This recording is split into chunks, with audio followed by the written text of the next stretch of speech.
I think Man, putting I'm no no trying. no no no I'm no. trying to Let give me you a back up. chance Let me back to up. step down. I'm trying to No, give no, you a don't chance to save step me. down. Don't try to save me. I'm gonna say my opinion.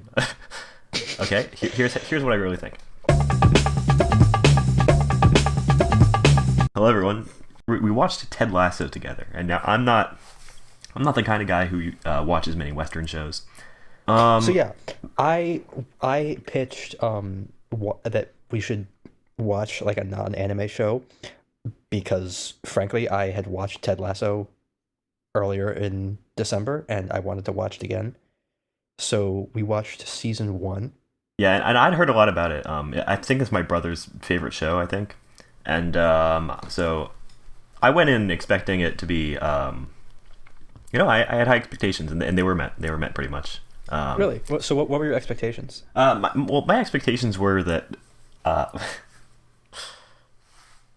because okay, so I'd heard my brother say that he liked it because it focused a lot on like the emotions of a single man, and so I was expecting it to do that a little more, but it did that to a large extent, and so that was the part I was most looking forward to, and it did deliver on that. It was very focused on like very visceral emotions, and I appreciated that because a lot of shows and films these days in the West just focus a lot on action and like external things, and not enough on like raw character emotions. So I was looking forward to that, and I had high expectations for it since it was his favorite show, and you came in saying it was really good, and it did do that. It definitely fulfilled that. You speak about us Westerners with such derision.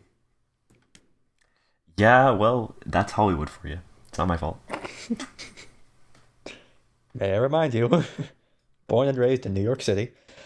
Okay, you have to explain what New York City has to do with Western shows. Why does this matter? Also, I lived there until I was 7. It's fine. Wait, then why do you have a New York phone number?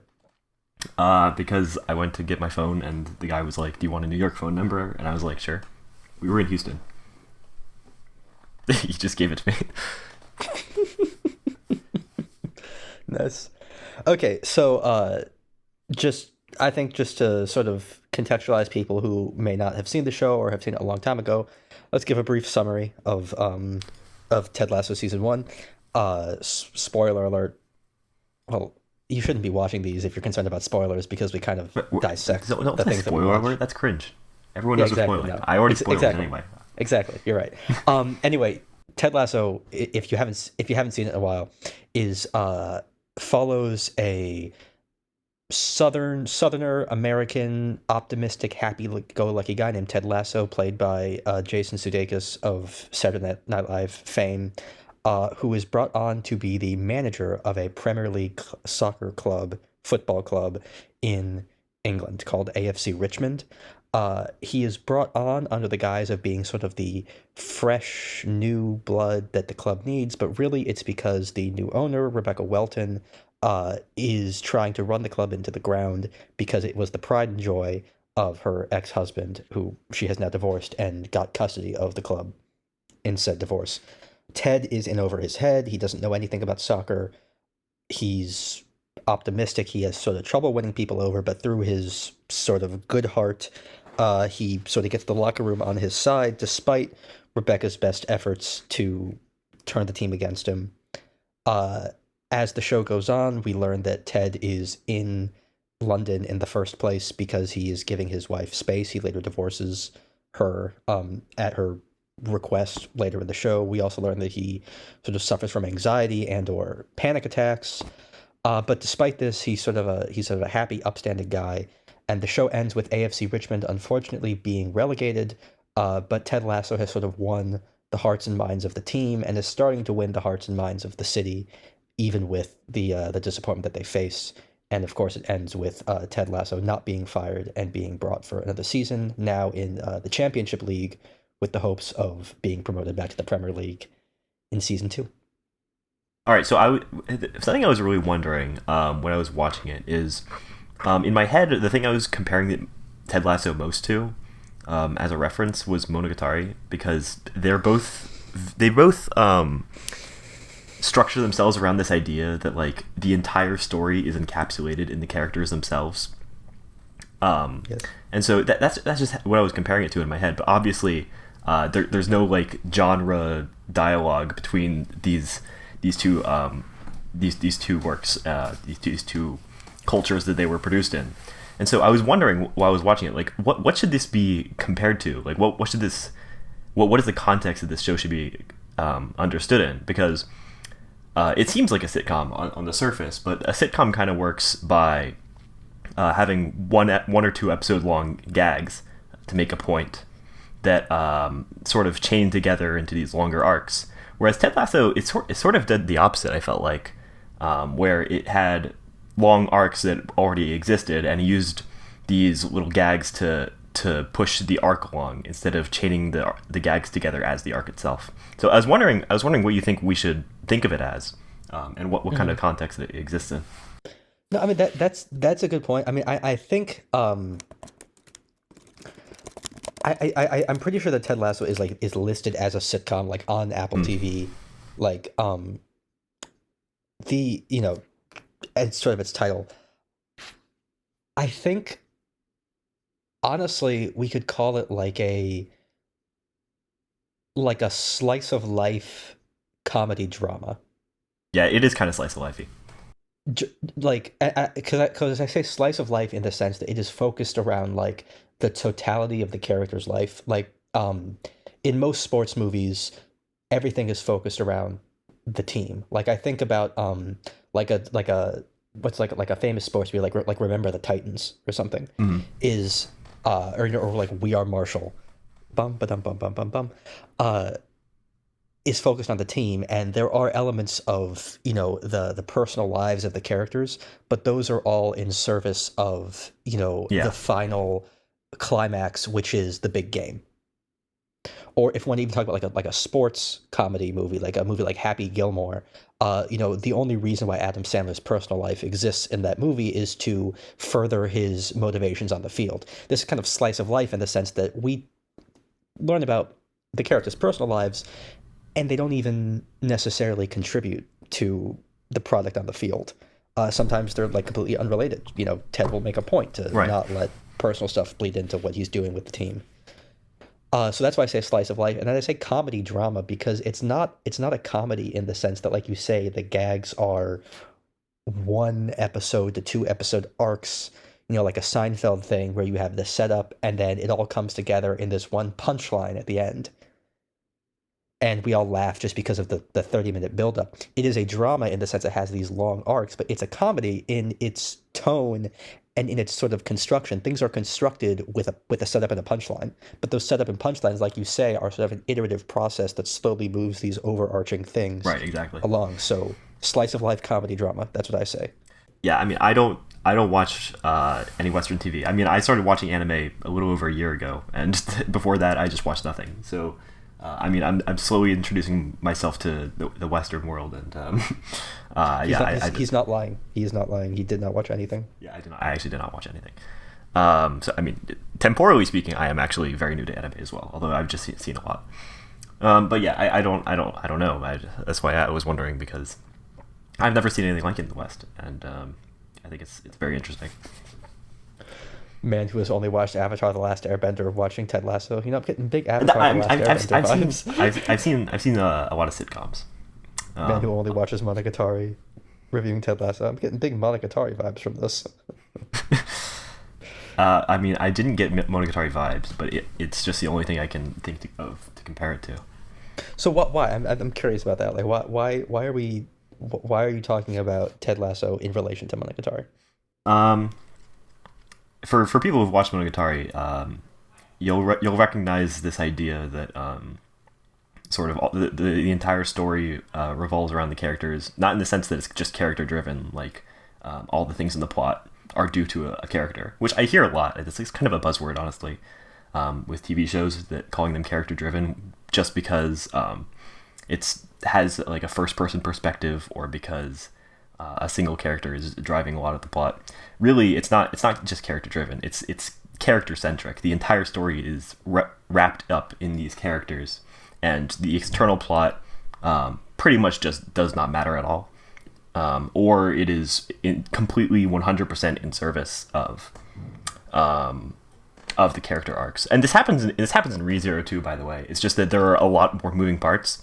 Like instead of, you know, two characters talking it out for half the episode in Ted Lasso or Monogatari, it's like Rosewall is moving the assassins to the mansion to kill Beatrice, and then Beatrice and Subaru are having a heart-to-heart because of Rosewall's actions. It's very complicated, but it's the same concept, sort of. That everything that happens in this plot is directly due to the characters and has something to say directly about the characters that were involved. Mm-hmm. And so, yeah, that if you've seen Monogatari, then you'll recognize this immediately, because that's to a very extreme level, even beyond what Ted Lasso does, what Monogatari does.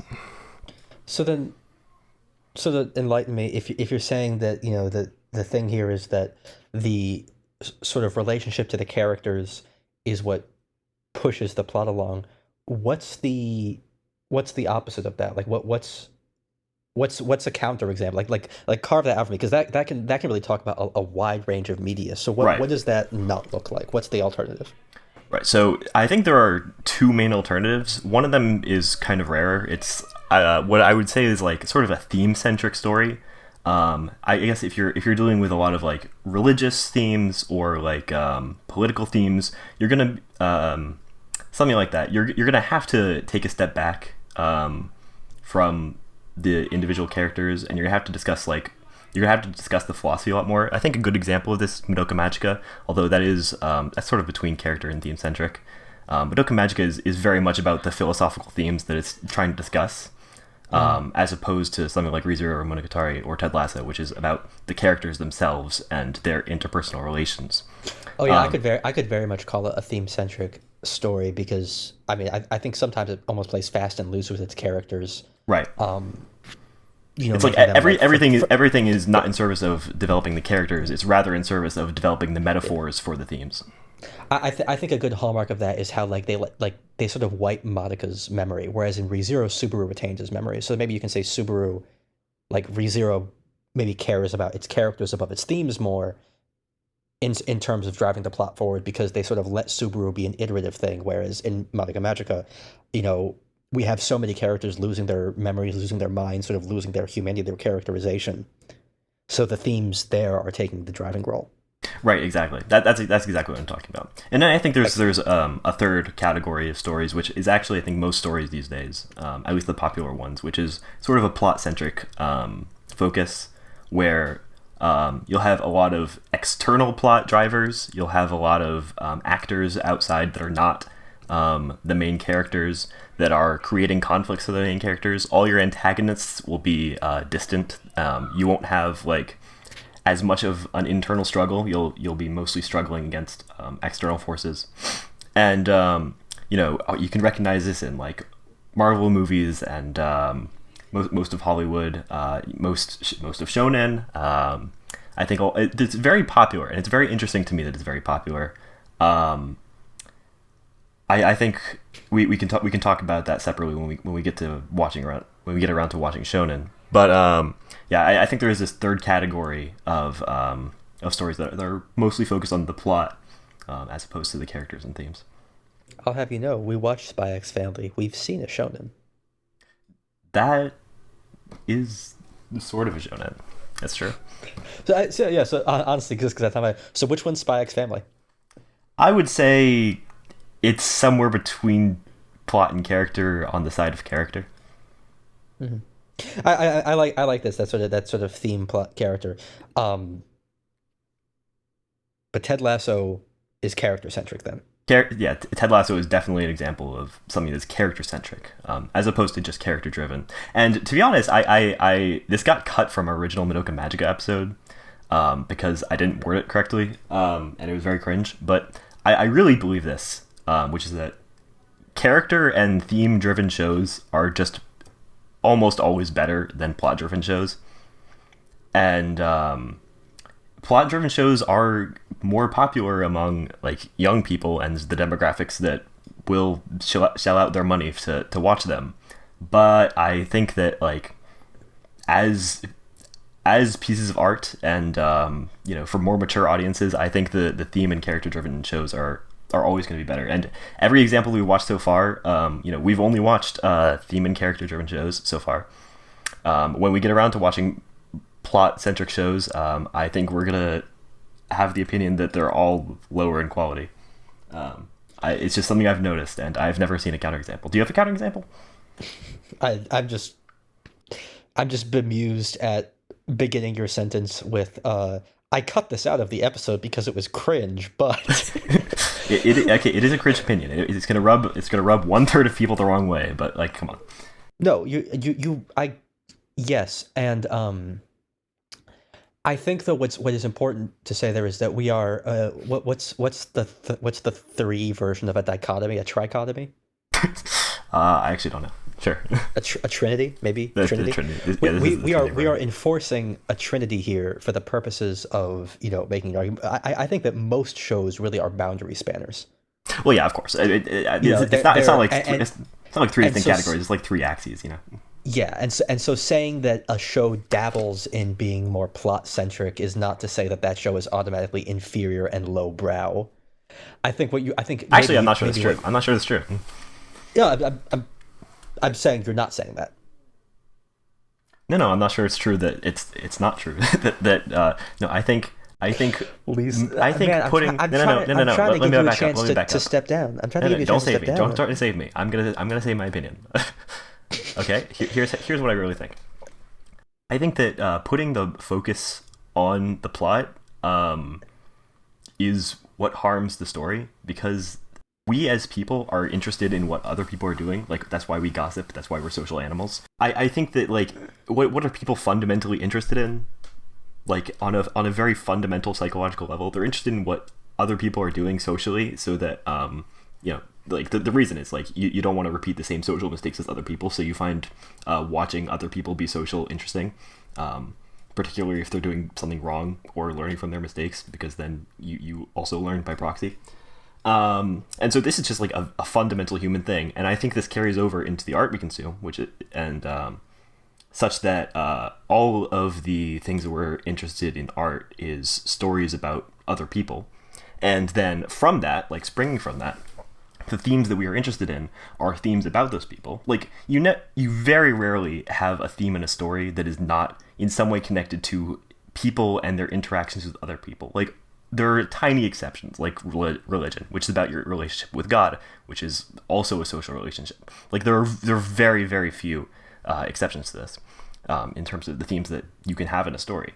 And so when you have a plot and it has external events that are not directly due to the characters or wrapped up in the characters, this is a betrayal of the fundamental human interest in people and their interpersonal interactions.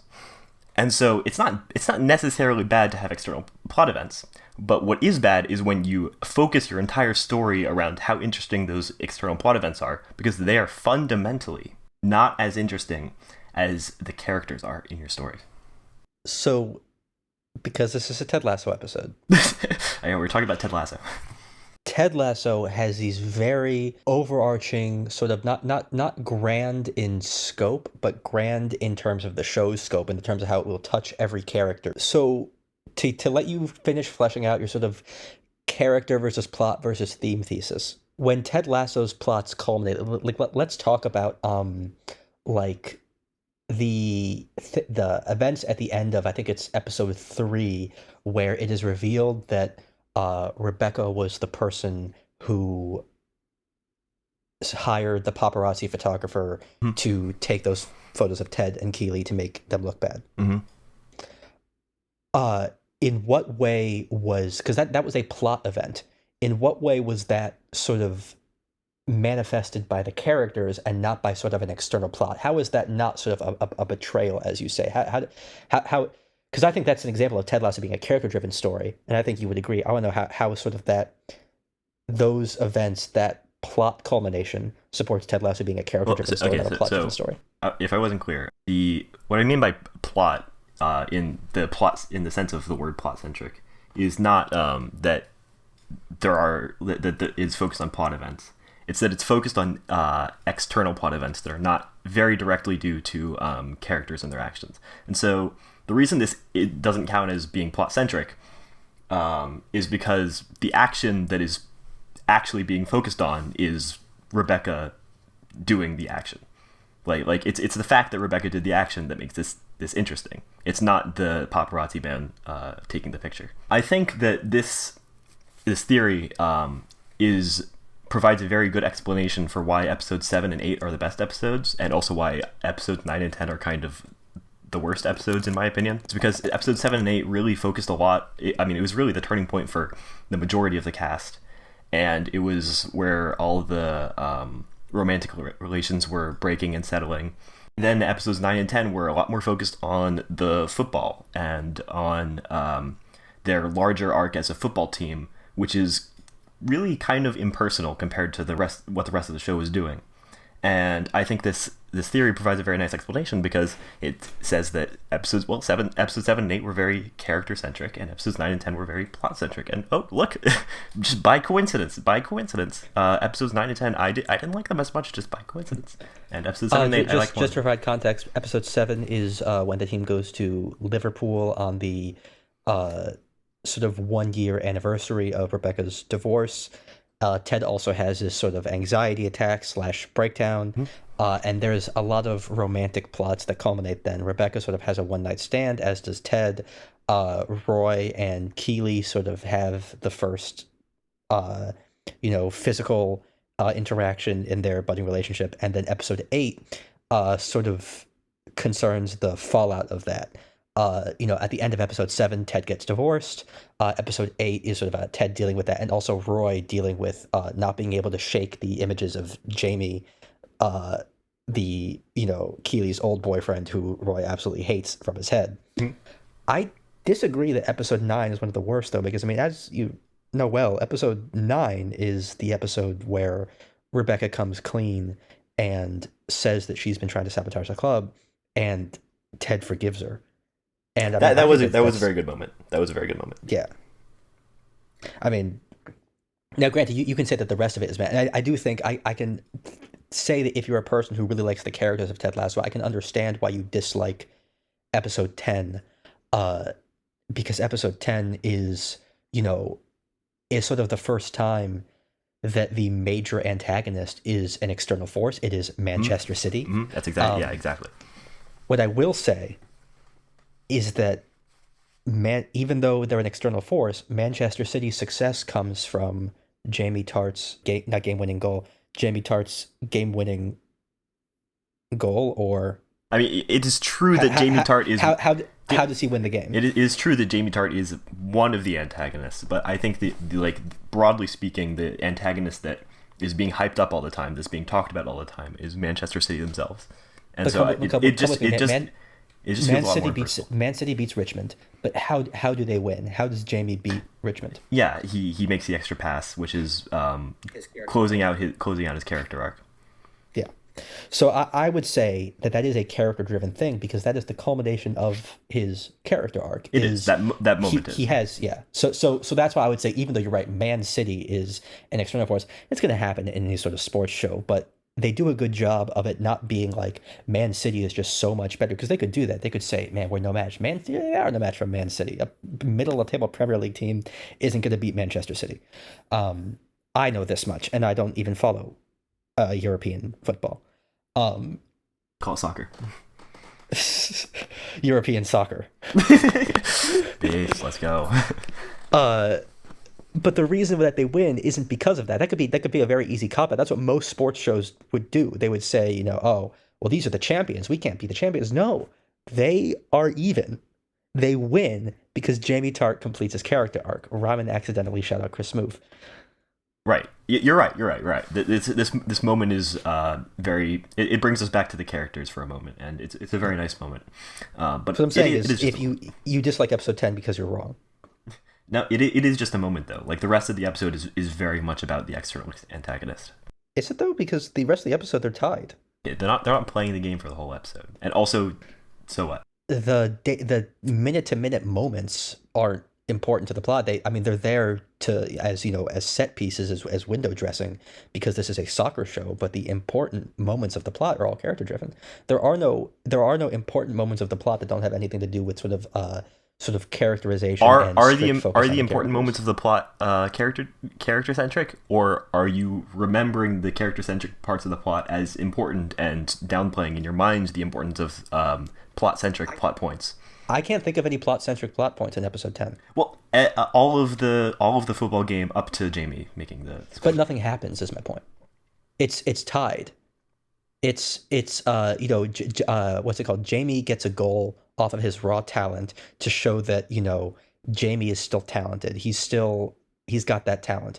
And then they have the set pieces, and that's Ted's evolution as a coach. He's not just relying on optimism and telling his players to play hard. He's also throwing in some trickery. He's throwing in some mind games. He's throwing in some stuff. That's also a character-driven moment. All the rest of that stuff, there's no scoring. Whoa. That I don't think that is. It's not character centric. Because it's not about people and their interpersonal relationships. That's just about strategy against an external antagonist.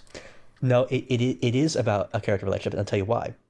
Because what Ted figures out throughout this show is that optimism is great, but optimism doesn't always solve your problems. What does he learn with his wife? He says, I don't want to give up, and she says, you're not giving up, you're letting go. It is in season 1, because I've seen a little bit of season 2. It is in season 1 where Coach Beard chews out Ted for not taking the relegation and the losses seriously enough. Mm-hmm. Because he says these aren't kids, these are professionals. Ted pulling out the set pieces is not just strategy to beat the big team. It's him learning that he can't succeed just by being happy, being optimistic, and throwing a birthday party for Sam. That gets you pretty far. But what he eventually has to do is innovate, is get into the strategy, is get into the minutia, is go for the tie, is pull out a set piece. That's Ted in episode 1 would never do that. You don't see Ted call a play until now. Okay, so you're right that this does complete an element of a character arc. And in that sense, it is a character moment, but it's still very focused on the conflict against an external actor. There is it is technically true that even in plot centric stories, every conflict will involve a character. Like, that's just by definition, it has to be true. But the fact that there is a character involved is not going to make it character centric automatically, because there is still the whole concept of it being plot centric. I think it's character centric because it arises out of a character development moment for Ted and a character development moment for Jamie. You're right that there are external forces, but no other Manchester City player even matters. I don't even name them.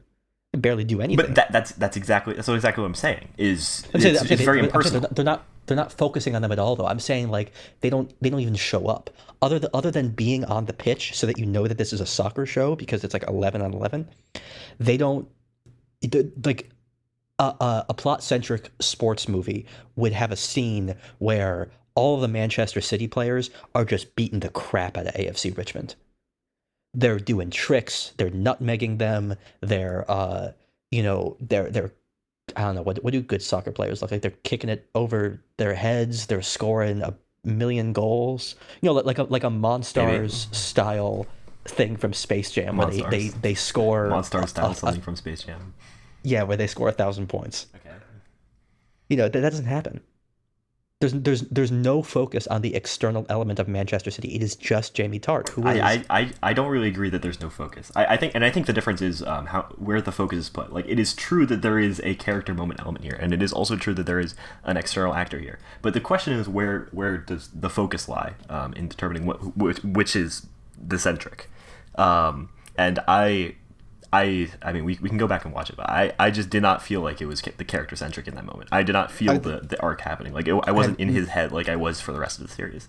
Man, I've been waiting for a disagreement between the two of us since we started this, because we've been agreeing on too much stuff. We can agree to disagree here, and we can call that. And we can leave this for future viewers of posterity to decide: is this point one for the Jester or point one for the Prince? You You tell me. I mean, did you think that episode 10 was worse than 7 and 8? Uh, that's a good question because I mean, like episode 7 and 8 by themselves are just fantastic episodes, Hmm. and episode 10 has a bit of a fumble, where because I was saying that Ted calling the play is sort of the culmination of his I can't just be optimistic and expect that to carry me everywhere. Something like optimism gets you 90% of the way, but you gotta evolve as a person to get the last 10%. And at the end, you notice he's like, how does he hype the team back up? He says, y'all played a hell of a game out there. We should all be goldfish.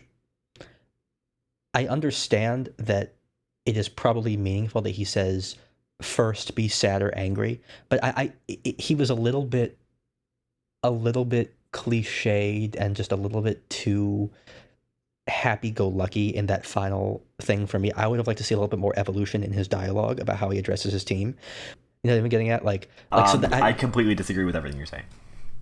Really interesting. Yeah, I don't think I don't think that was a problem at all. In fact, I think that was the better part of the episode. Was no, I think that episode 10 has a huge misstep in his final address of the team, and so I think because of that, like objectively, I kind of like it less than episode 7 or 8 because it just kind of ends on a bit of a cringe moment for me. But I wouldn't call it worse in like a holistic sense than episode 7 right now. Well, yeah, I mean, we don't even agree on which part of episode 10 is bad. I think the middle chunk is the bad part. Why do you like his final speech, if I can ask? Because I think he's not really saying anything. I mean, sure, he's calling back to the goldfish thing, but sure, but he's also expressing like the final form of his optimistic self, which is that sometimes you need to spend time being sad and reflect on what you're doing. But once you've done that, you need to get back up. You need to get back up and be your optimistic self, and that's what he puts out all the time. And so that's like him espousing his character ideology to the entire team. I guess. I don't know. To me, and maybe that's just me. That just didn't come across in like the time I've seen. Like I'm only really conceiving of that being his main point. Like now, describing the episode to you. When watching it, it didn't read that way to me. You are valid, so I will call it even here and say that you are probably right. And yeah, and that it just kind of like it that maybe it wasn't written as effectively as I would have liked. But I will concede there that you are right. He is just espousing his character ideology there. I think that maybe just one or two of his lines was just a little to cringe yours. Yeah, we can revisit the subject also when we watch Shonen. Shonen will be a good example of a plot-centric story because they're all plot-centric, pretty much. Weekly Shonen Jump, more like Weekly Shonen Jump off a cliff. That is so true. Thank you for saying that. I think it's funny that like I am criticizing Ted for being too for coming across too happy-go-lucky, because one of the reasons why I like Ted Lasso so much is that it is a happy and heartwarming show. But I wanted to ask, because kind of my fear about showing a show like this to a misanthrope like you, is that you would be like, I love people. My fear of showing this show to a cynical misanthrope like you is that I was worried that you'd be like, oh, this show's just too happy and unearned. But no, you felt genuinely moved, and maybe wonder like, what separates Ted Lasso from other heartwarming, shows and movies? Let's use like a Hallmark movie, a Christmas Hallmark movie as an example, because it's in the season. What separates Ted Lasso from something like that? Why do Ted Lasso's happy endings and Ted Lasso as a happy, heartwarming show feel right and earned, whereas like a Hallmark movie might feel unearned and fake? So I have an opinion on this, but I haven't seen any Hallmark movies. So do you have another example? I don't know. What's an anime with what's an anime with an annoying happy ending? Didn't you say that's what you didn't like about My Hero Academia? I haven't seen that. Animes with happy endings. Fuck, I got porn. This is going in the video. Okay, how about Tonikawa Over the Moon for You? I haven't seen that. How about My Love Story? I haven't seen that. How about Tamako Love Story? I haven't seen that. How about Seiren? I haven't seen that. How about Toradora? I haven't seen that. How about The Ancient Magus' Bride? I haven't seen that.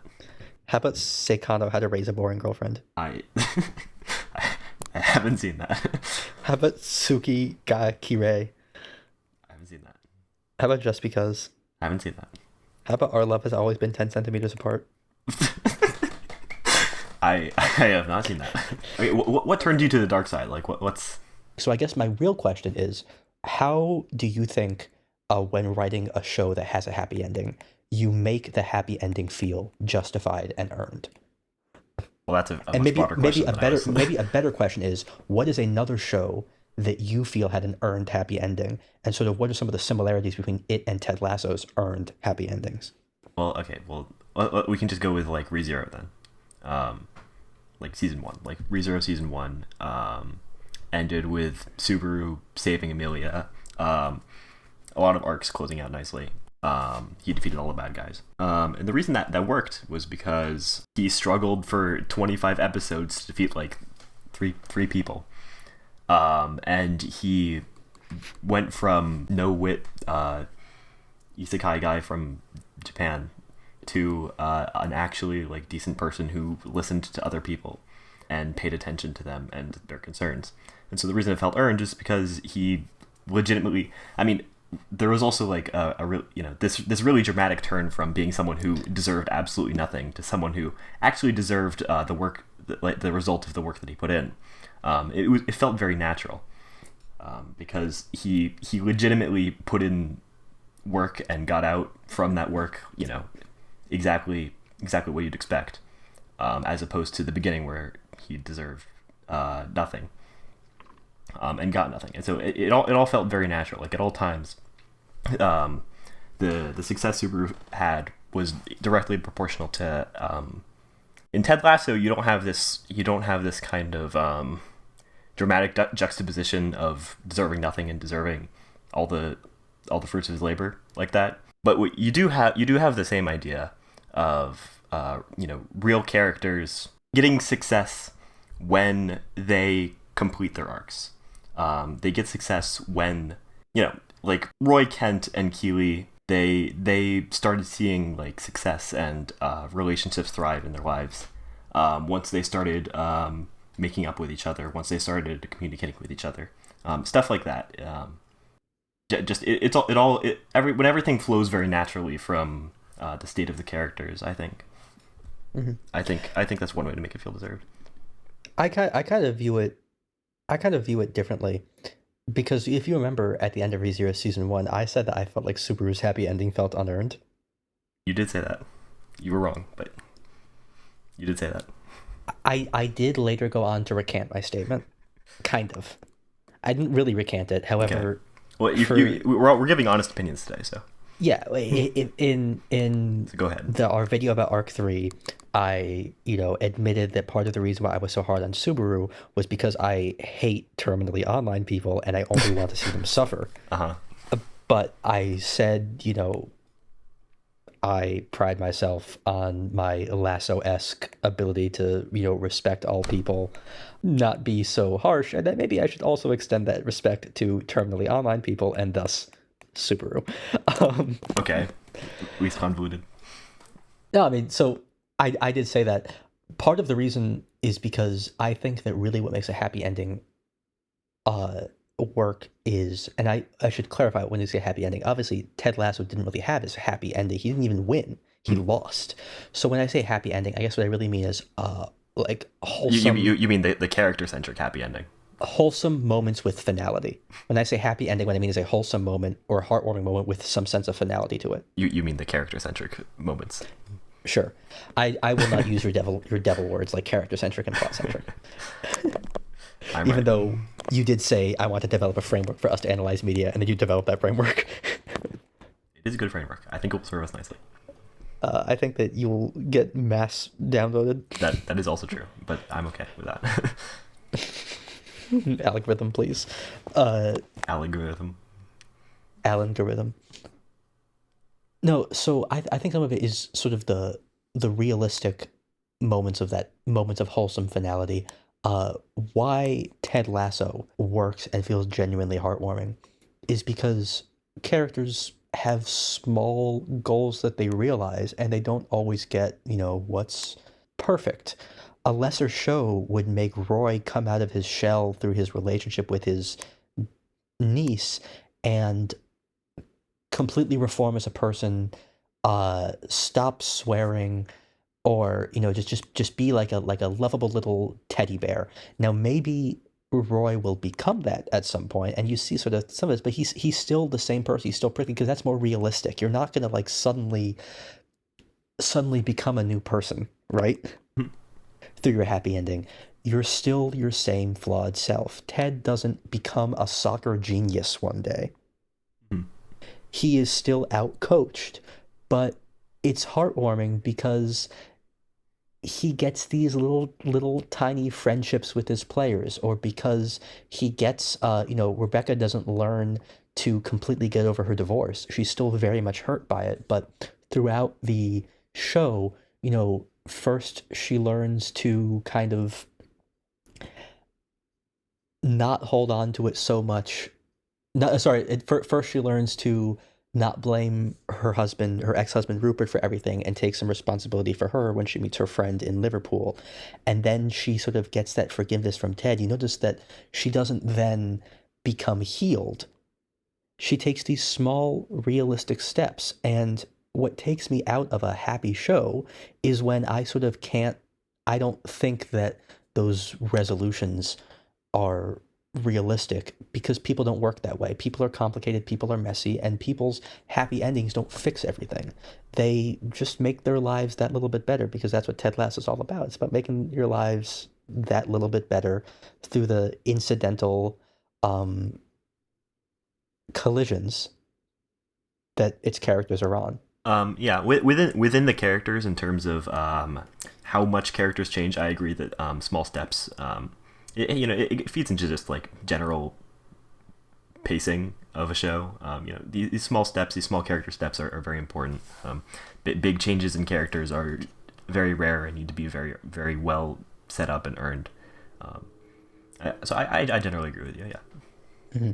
But anyway, so that was kind of why I shared the opinion that I thought that Subaru's redemption was unearned. I later sort of color that by saying it's a commentary on the fact that in order to step out of your shell, all you need to do is kind of just be normal for like one day. Yeah. The amount like in the real world that his fortunes changed was a lot, but in terms of all of the characters, the amount they changed was very little, including Subaru. All he did was like listen to people for a fraction of a second, and suddenly everything worked out for him. So that's why I came around to Subaru's happy ending, but I would generally regard that as sort of feeling a little more unearned, a little more hollow. When I understand what you're saying. Yeah, I understand what you're saying. But that's just me. I mean, I like those realistic things, because that's, God knows, that's how I work. Yeah. That'll make sense. I generally agree with that. Nice. Well, this was an episode full of strife and disagreement, but I'm glad that we could come together and agree at the end.